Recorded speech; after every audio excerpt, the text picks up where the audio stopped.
Unfortunately, this is a complicated answer. I can share with you the things that I know, but each individual is going to have to deal with their particular circumstances, their particular resources and access to them, their particular trauma and healing journey. So no matter what I say, there's not a lot that I can generalize. But what I can do is share a lot of the things that I've learned so far so that you can go and do research using the key terms that I'm going to mention as I talk about this. So the first thing is that there are 32 senses. I think it's 32.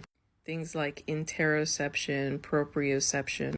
There are also things like alexithymia, where you have a difficulty identifying emotions, both in your body and in your mind.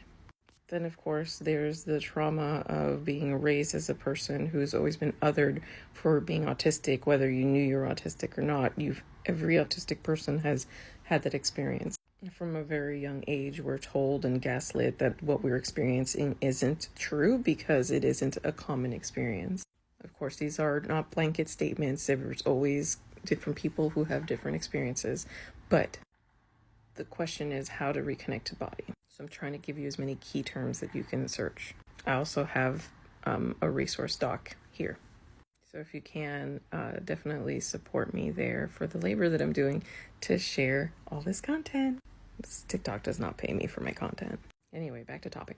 I'm going to take one that is universal thirst. Everyone needs to drink water. And many of us struggle with making sure we have enough water. Now, I'm the triple threat ADHD, autistic, and EDS.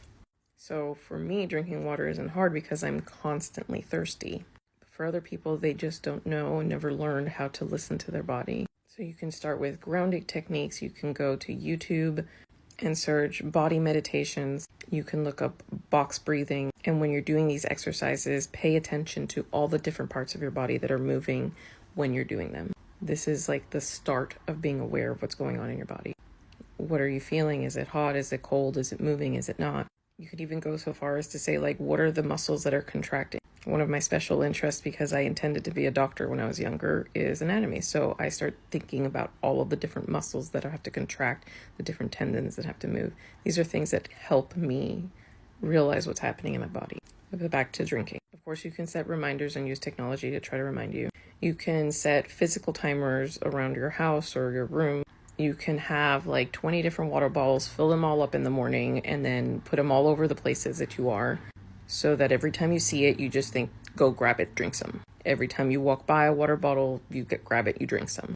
But you can also drink too much water if you're like me and have the combo set. If you're peeing a lot, you need more electrolyte. But I have other videos on that. Ran out of time, but I'll make more videos.